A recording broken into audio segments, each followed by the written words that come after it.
Welcome dear rockers, कैसे हैं आप सभी। वैसे ट्विस्ट और सस्पेंस वाली मिस्ट्री तो आपने बहुत सारी देखी होंगी, लेकिन अगर किसी अच्छी मूवी का वन लाइनर उतना खास नहीं होता ना, तो मूवी देखने में उतना मजा नहीं आता मेरे ख्याल से। लेकिन अगर मूवी का वन लाइनर ही बढ़िया हो जाए तो भाई आहा सुपर मजा आ जाए। आज हम वैसी मूवी तो लेकर आए हैं आपके लिए। पता है, एक बुजुर्ग ना 15 साल से एक बड़े गड्ढे को रोज खोद रहा है। पता नहीं क्यों खोद रहा है, लगता है वो यहाँ पर किसी चीज की तलाश में है।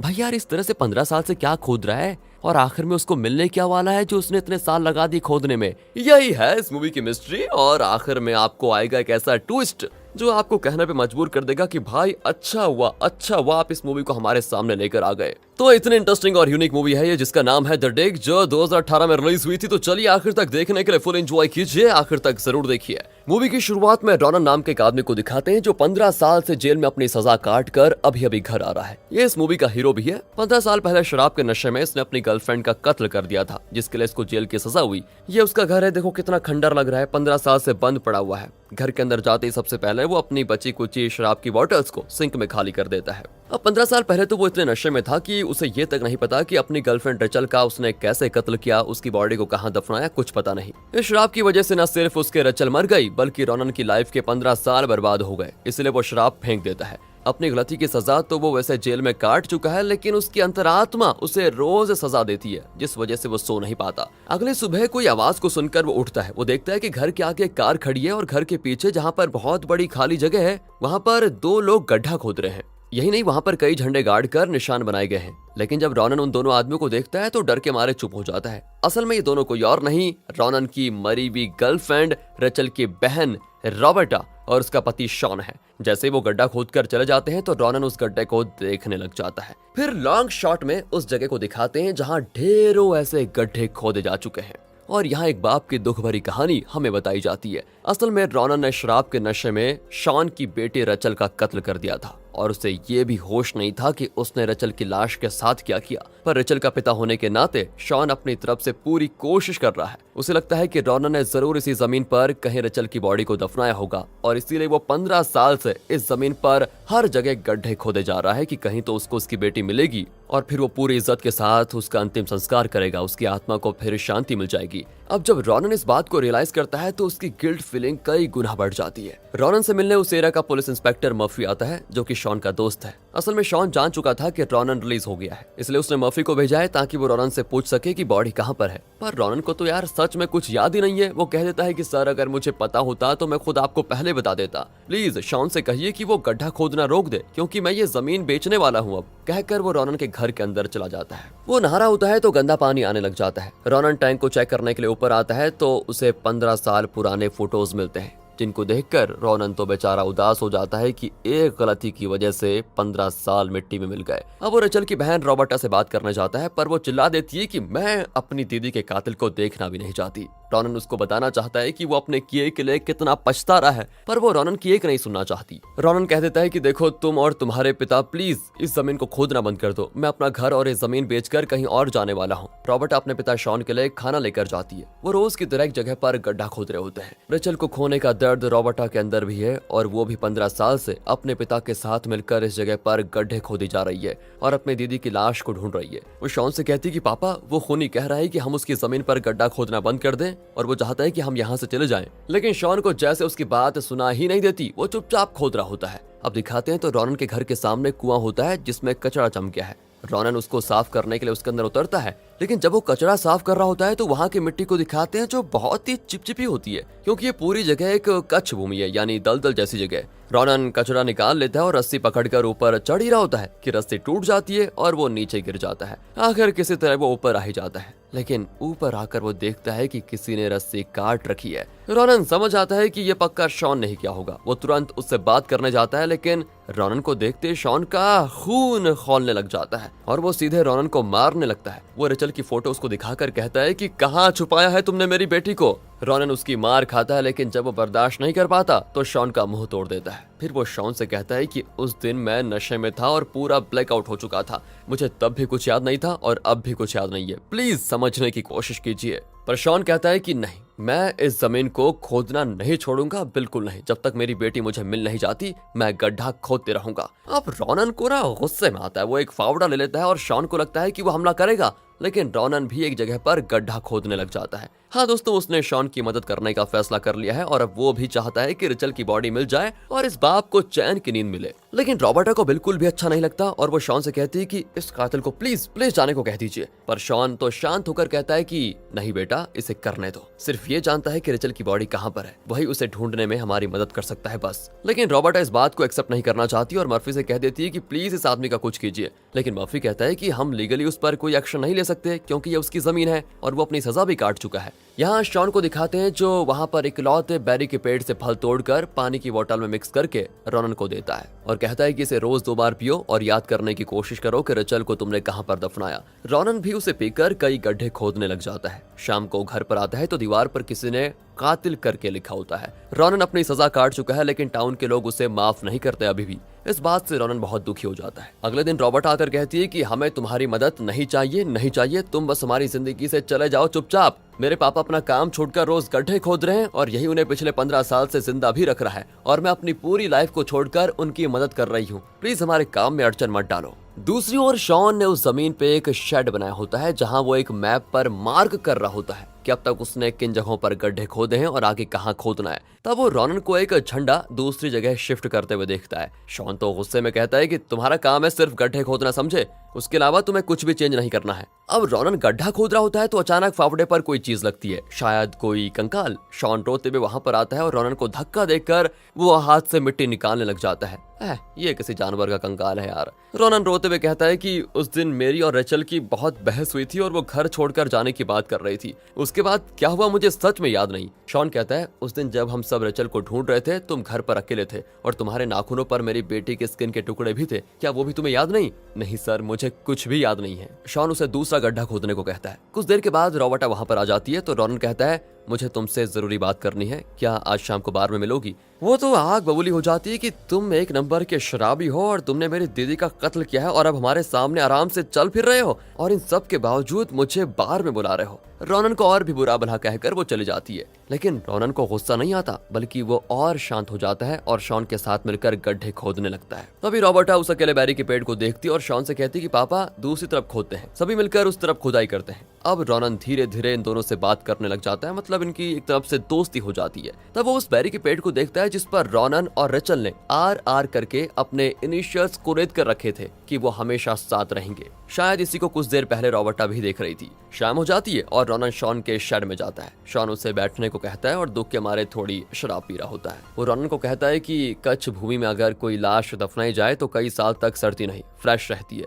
ये इस मिट्टी की खासियत है। वो रॉनन का हाथ पकड़कर इमोशनल हो जाता है और कहता है तुम मुझसे वादा करो कि जब तक वो नहीं मिलती तुम हार नहीं मानोगे। रॉनन भी बहुत इमोशनल हो जाता है और रेचल को ढूंढ निकालने का वादा करके घर आ जाता है। वहाँ पर एक बोतल में थोड़ी शराब बची होती है जिसे रॉनन पीना चाहता है, लेकिन फिर भी वो खुद को रोक लेता है कि चाहे कुछ भी हो जाए मैं ऐसे नहीं पीऊंगा। उसके बाद वो जी जान से गड्ढे खोदने में लग जाता है। दिन और रात का लिहाज ही नहीं करता, बस खोदते जाता है, जिस वजह से उसके हाथ भी छिल जाते हैं। ये देखकर रॉबर्टा का भी गुस्सा थोड़ा कम हो जाता है और वो उसे घर ले जाकर उसके हाथ पर दवा लगाती है। फिर रॉनन रेचल के कमरे में जाता है जहाँ उसे हर तरफ रेचल ही दिखती है और उसकी आवाज सुनाई देती है। रॉनन का दिल बहुत दुखता है और वो रोने लग जाता है। रॉबर्टा कहती है कि ज्यादा ड्रामा मत करो, पापा के आने से पहले यहाँ से निकलो, चलो। रॉनन सीधे अपनी जमीन पर जाकर बहुत रोता है और खुद पर जो उसको गुस्सा आता है ना, उसे उतारने के लिए वो अंधाधुंध जमीन पर पीटने लग जाता है और बहुत बेबस फील करता है। अब उसे शॉन का दिया हुआ वो बोतल याद आता है। शॉन ने कहा था कि तुम इस पेड़ के बेरीज को पानी में मिक्स करके रोज पियो। असल में इन बेरीज का वाइन बनाया जाता है जिससे पुरानी यादें ताजा हो जाती हैं। ऐसा शॉन का मानना है। वैसे रॉनन को लगता है कि अगर वो पिएगा तो उसको याद आ जाएगा, इसलिए वो बार में जाकर खूब पीता है। लेकिन कुछ याद आने के बजाय उसे सिर्फ नशा चढ़ जाता है। तभी वहाँ पर इंस्पेक्टर मर्फी आ जाते हैं। उससे भी रॉनन पर गुस्सा आता है कि इसने मेरे दोस्त शॉन की बेटी का कत्ल किया। वो जानबूझकर रॉनन से बहस करता है और उसे बाहर से बाहर ले जाकर पीटता भी है। टाउन के दूसरे लोग भी उसे कातिल कहकर मारने लग जाते हैं। रॉनन को बहुत चोट लगती है, लेकिन फिर भी अगले दिन वो गड्ढा खोदने जाता है। अब शॉन जो गड्ढा खोद रहा होता है उसमें उसको एक ड्रेस जैसा कुछ दिखता है। वो रॉनन को बुलाकर पूछता है कि ठीक से याद कर, क्या उस दिन मेरी बेटी ने यही ड्रेस पहना था? रॉनन को तो कुछ भी अभी याद है नहीं। शॉन गुस्से में फावड़ा उसके सर पे दे मारता है और रॉनन एकदम ब्लैकआउट होकर गिर पड़ता है। फिर जब उसे होश आता है ना, तो वो शॉन से कहता है कि प्लीज इस तरह धीरे धीरे मेरी जान लेने के बजाय आप सब लोग मिलकर मुझे खत्म क्यों नहीं कर देते? शॉन कहता है नहीं, मरने से तुम आजाद हो जाओगे, तुम आखिर तक एक कातिल का लेबल लिए जाओगे और मरते मरते भी तुम एक कातिल ही रहोगे, यही होगी तुम्हारी असली सजा।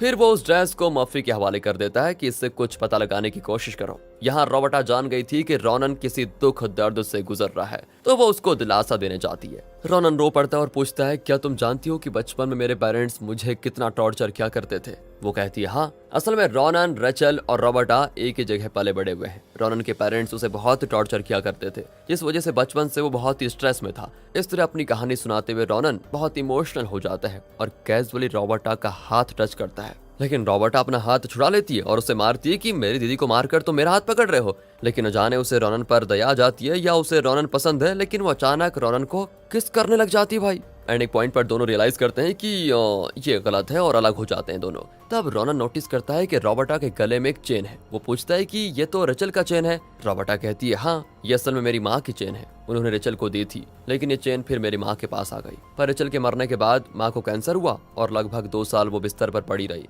तब भी पापा अपनी पत्नी के साथ नहीं होते थे, बल्कि यहाँ पर गड्ढा खोदते रहते थे। माँ के आखिरी वक्त में भी पापा उनके पास नहीं थे, सिर्फ मैं माँ के पास थी। मरने से पहले माँ ने मुझे ये चेन दी थी। इसी बीच बाहर मर्फी अपनी टीम को लेकर रोनन के घर को सर्च करने आ जाता है, क्योंकि अगर रेचल का ड्रेस यहाँ मिला तो रोनन के घर में रेचल की लाश मिल सकती है। रोनन पूछता है कि क्या आपके पास कोई सर्च वारंट है? मर्फी कहता है कि बेटा, अगर तुमने हमें रोका तो फिर से तुम्हें अरेस्ट करने का वारंट भी मेरे पास आ जाएगा। काहे करो पूरे घर में छान मारते हैं। यहाँ रोबर्टा की अपनी फीलिंग्स होती हैं कि 15 साल से पापा रेचल की बॉडी को ढूंढ रहे हैं और इस चक्कर में मेरी लाइफ बीती जा रही है। उसे लगता है कि शायद जो बॉडी वहाँ है ही नहीं, उसकी तलाश में मेरी लाइफ के 15 साल बर्बाद हो गए। अगर बॉडी मिल भी गई तो अब क्या फायदा होने वाला? इस तरह की दुविधा में वो रोने लग जाती है। वो मर्फी और शॉन दोनों को समझाती है कि प्लीज अब तो ये पागलपन बंद कर दीजिए, बहुत हो चुका। वो शॉन से कहती है कि आपको जो ड्रेस मिली है वो रेचल की है ही नहीं, ये उसकी लास्ट फोटो थी और इसमें उसने ये ड्रेस पहना ही नहीं। लेकिन शॉन तो कुछ भी सुनने को तैयार नहीं होता। रात भर पूरे घर को और आसपास की हर जगह को छान मार कर भी पुलिस को कुछ नहीं मिलता तो वो चले जाते हैं। तब रोनन शॉन के पास जाकर कहता है कि पुलिस को कुछ नहीं मिला, अब चलिए हम अपना काम करते हैं। पर शॉन रोनन के साथ जाकर गड्ढा खोदने से बिल्कुल मना कर देता है। रोनन तो अकेला ही खुदाई शुरू कर देता है। रोबर्टा कहती है, मैं पापा को ही मना कर रही हूँ और अब तुम भी उस पागलपन में लग गए हो क्या? लेकिन रोनन नहीं रुकता, क्योंकि उसने शॉन को प्रॉमिस किया था कि वो रेचल को ढूंढ निकालेगा। रोबर्टा शॉन को समझाती है कि रेचल मर चुकी है और उसे ढूंढने के लिए हम अपनी लाइफ बर्बाद क्यों कर रहे हैं। पर शॉन सिर्फ इतना कहता है कि रेचल कहीं अकेली है और जब तक मैं उसका पता नहीं लगा लेता मुझे नींद नहीं आएगी। वहाँ रोनन का भी यही हाल होता है और वो दिन रात बस गड्ढे ही खोदता जाता है। कई दिन बीत जाते हैं और अब शॉन भी हिम्मत हार चुका है और वो शेड में लगा हुआ मैप भी फाड़ देता है, सारी चीजें तोड़ देता है। यहाँ तक कि वो ठीक से सोच भी नहीं पाता और शाम को बार में जाकर बैठ जाता है। तब वहाँ मर्फी आकर समझाता है कि उस कातिल के साथ मिलकर तू ये क्या कर रहा है यार? एक बेटी तो मर गई और अब दूसरी बेटी की भी जिंदगी बर्बाद करोगे क्या? ये खुदाई बंद कर और रोबर्टा के फ्यूचर के बारे में सोच। लेकिन शॉन तो पहले से फ्रस्ट्रेटेड था और वो अपने दोस्त मर्फी को मारने लग जाता है। दूसरी ओर रोनन दिन रात गड्ढे खोदकर थक चुका था और थोड़ा आराम करने शेड के अंदर जाता है। वहाँ टूटी हुई चीजों के बीच उसे फोटो मिलती है जिसमें रेचल और उसकी बहन रोबर्टा होती है। रेचल के मरने से पहले ये फोटो ली गई थी। उसे रोनन शेल्फ पर रखकर बाहर आ जाता है तो मर्फी शॉन को ड्रॉप करता है। बार में तो इनकी लड़ाई हो गई थी, लेकिन अभी फिलहाल तो मर्फी शॉन को वापस लेकर आ गया है। मर्फी कहता है कि तुम गलत कर रहे हो शॉन, अपनी मरी हुई बेटी को ढूंढने के चक्कर में तुम अपनी वाइफ ब्रेंडा के आखिरी वक्त में भी उसके साथ नहीं थे, याद नहीं है तुम्हें? बल्कि यहाँ खुदाई कर रहे थे तुम। वो बेचारी अकेली पड़ी अनाथ की तरह मर गई। और ये कहकर मर्फी चला जाता है। अब रोनन और शव बेरी के पेड़ के पास बैठे होते हैं। रोनन पूछता है कि ये इंस्पेक्टर मर्फी क्या कह रहा था? मतलब आपकी वाइफ जो मरी थी उनके पास कोई नहीं था क्या? शॉन कहता है वो ठीक ही तो कह रहा था। जब मेरी वाइफ अपनी सांसें गिन रही थी तो वो सिर्फ इतना चाहती थी कि उसकी बड़ी बेटी रेचल की आत्मा को शांति मिले, उसके शरीर का अंतिम संस्कार हो, इसलिए मैं यहाँ पर खुदाई कर रहा था। लेकिन क्या करूं, आखिर में जब वो मरी तो उसके पास कोई नहीं था। अब ये सुनकर रोनन शॉक हो जाता है और पूछता है, उस वक्त रोबर्टा तो उनके साथ थी ना? गड्ढा तो सिर्फ आप खोद रहे थे। शॉन कहता है नहीं, जब मेरी वाइफ मरी तो रोबर्टा उनके पास नहीं थी, बल्कि यहाँ पर गड्ढा खोदने में मेरी मदद कर रही थी। बस इतना सुनकर तो रोनन का सर चकराने लग जाता है। वो एकदम फ्रीज। उसे कुछ याद आता है और वो जल्दी से शेड के अंदर जाकर उस फोटो को निकालता है जो उसने शेल्फ पर रखी थी। अब उसे कुछ बातें याद आती हैं और वो तुरंत रोबर्टा के पास जाकर उसका गला पकड़ लेता है कि बताओ सच में क्या हुआ था, सब कुछ बताओ, क्योंकि मुझे कुछ याद आ रहा है। लेकिन तभी वहां पर मर्फी आकर उसको मारने लग जाता है कि रेचल का कत्ल करके अब उसकी बहन को भी मारने जा रहे हो। रोनन फिर से बेहोश हो जाता है। जब उसे होश आता है तो वो एक शेड के अंदर होता है। मर्फी और रोबर्टा वहां पर होते हैं। मर्फी कहता है कि बस बहुत हो गया, 15 साल से मेरा दोस्त शॉन जो दर्द सह रहा था उसका आज अंत करने वाला हूँ मैं, तुम्हें यहीं पर मार डालने जा रहा हूँ। रोनन चिल्लाता है कि प्लीज मुझे सच बता दीजिए, मैंने रेचल का कत्ल नहीं किया और खुद को बेगुनाह साबित करने के लिए मेरे पास सबूत भी हैं। एंड ये सुनकर दोस्तों मर्फी नहीं, हम भी चौंकने पे मजबूर हो जाते हैं कि अगर कत्ल नहीं किया तो ये 15 साल जेल में सजा क्यों काट रहा था। मर्फी पूछता है कि अच्छा क्या सबूत है तुम्हारे पास। तब मर्फी उसके पॉकेट में हाथ डालकर वो फोटो निकालता है जिसमें रेचल और रॉबर्टा साथ में होती हैं। फिलहाल जो चेन रॉबर्टा ने पहन रखी है वो उस फोटो में रेचल ने पहनी हुई थी। रॉनन कहता है कि अब आप रॉबर्टा से पूछिए कि ये रेचल की चेन इसके गले में कैसे आई। रॉबर्टा घबराकर कहती है नहीं अंकल, ये बकवास कर रहा है, मरने से पहले मेरी माँ ने ये चेन मुझे दी थी। रॉनन कहता है अच्छा, तुम तो अपनी माँ के साथ आखिरी वक्त में थी नहीं उनके साथ, बल्कि अपने पापा के साथ यहाँ जमीन पर गड्ढा खोद रही थी। ये बात मुझे खुद शॉन ने बताई। रॉबर्टा वहां से निकलने की कोशिश करती है लेकिन मर्फी उसको रोककर पूछता है कि ये जो कह रहा है उस बात को थोड़ा क्लियर करके जाओ। रॉबर्टा कहती है अंकल इसने पी रखी है, कहाँ आप इसकी बात सुन रहे हो, नशे में कुछ भी बकवास कर रहा है। ये तो ऐसे कह रहा है जैसे मैंने अपनी दीदी का कत्ल किया है और उसकी बॉडी को कहीं छुपा दिया। रॉनन कहता है हाँ, तुमने ही रेचल को मारा और तुमने उसकी बॉडी को कहीं दफना दिया है और तुम ही बड़ी शातिरी से काम कर रही थी और हमेशा अपने पापा के साथ खुदाई करती रही। हालांकि तुमने इस बात का ध्यान रखा कि शॉन गलती से भी उस जगह गड्ढा ना खोदे जहां तुमने लाश को दफनाया है, और तुम ये 15 साल से कर रही हो। लेकिन वो बेचारा आदमी ये समझ रहा है कि तुम अपनी दीदी रेचल को ढूंढने में उसकी मदद कर रही हो, पर मैं अब जान गया हूँ तुमने रेचल की बॉडी को कहीं पर दफनाया हुआ है। मर्फी तो बिल्कुल बौखला जाता है क्योंकि एक तरफ बेचारा रॉनन 15 साल एक ऐसे जुर्म की सजा काट कर आ रहा है जो उसने किया ही नहीं, और दूसरी तरफ शॉन है जिस बेचारे ने अपनी जिंदगी के 15 साल रेचल को ढूंढने में लगा दिए, जबकि रॉबर्टा चालाकी से उसे उस जगह से दूर रखती रही इन 15 सालों में जहां पर रेचल की बॉडी असली में दफनाई गई थी। मर्फी की दुविधा के बीच रॉनन रॉबर्ट से पूछता है कि बताओ तुमने रेचल का कत्ल क्यों किया, और यहाँ पर रॉबर्टा भी टूट पड़ती है और रोते हुए कहती है कि तुम्हारी वजह से सब कुछ हुआ। मैं बचपन से तुमसे प्यार करती थी लेकिन तुमने मेरे बजाय मेरी दीदी रेचल से प्यार किया। मुझसे ये सहा नहीं गया, इसलिए मैंने उसको मार डाला। और यहाँ पता चलता है कि बचपन से ये लोग एक साथ बड़े हुए थे। तब से रॉबर्टा रॉनन को चाहती थी, लेकिन रॉनन और रेचल एक दूसरे से प्यार करने लगे, इसलिए रॉबर्टा रेचल को रास्ते से हटाना चाहती थी और उसने रेचल को मारकर उसकी बॉडी को कहीं दफना दिया। अब मर्फी झट से रॉबर्टा के हाथ में हथकड़ी पहना देता है, पर वो इमोशनली कहने लग जाती है कि ऐसा मत कीजिए, अगर मैं जेल गई तो मेरे पापा का क्या होगा। और तब रॉनन कहता है कि सर एक मिनट रुकिए, एक जुर्म हुआ है लेकिन उसकी सजा मैं भुगत चुका हूँ। रॉबर्टा ठीक कह रही है, आप शॉन के बारे में जरा सोचिए, एक बेटी को खोकर वो आदमी बेचारा जिंदा लाश की तरह चल फिर रहा है। अगर उसको ये सच पता चला तो वो मर जाएगा। इसे छोड़ दीजिए और रहस्य को रहस्य ही रहने दीजिए। रॉनन की बात को सुनकर मर्फी बहुत गिल्टी फील करता है क्योंकि इस केस में उसी ने रॉनन को सजा दिलवाई थी और पूरे टाउन में रॉनन को कातिल कहकर बहुत सताया भी गया। एक तरफ मर्फी को रॉनन पर दया आती है तो दूसरी ओर रॉबर्टा पर गुस्सा आता है कि इसने मेरे फ्रेंड शॉन को 15 साल धोखे में रखा और खुद निर्दोष की तरह जीती रही। मर्फी खुद को कंट्रोल नहीं कर पाता और रॉबर्टा के सर पर शूट करके उसे मार डालता है। फिर वो रॉनन से कहता है कि बेटा तुम्हारा दिल बहुत बड़ा है लेकिन मेरा नहीं। दूसरी ओर शॉन अपने शेड में बैठा होता है, बेचारा उस मैप को देख रहा होता है। रॉनन उसके पास जाता और कहता है सर आपकी बेटी रॉबर्टा गुस्से में टाउन छोड़कर चली गई। शॉन कहता है कोई बात नहीं, कम से कम वो तो चैन से रहेगी। कहकर वो फिर से सोच में पड़ जाता है कि आज कहाँ खोदूं। शॉन की हालत रॉनन से देखी नहीं जाती और वो सीधे जाकर बैरी के पेड़ के नीचे खोदने लग जाता है। शॉन भागकर आता है और रॉनन को रोकता है कि यहाँ क्यों खोद रहे हो, इस पेड़ के नीचे खोदने से इसकी जड़ें खराब हो जाएंगी। लेकिन रॉनन गड्ढे के अंदर देखता है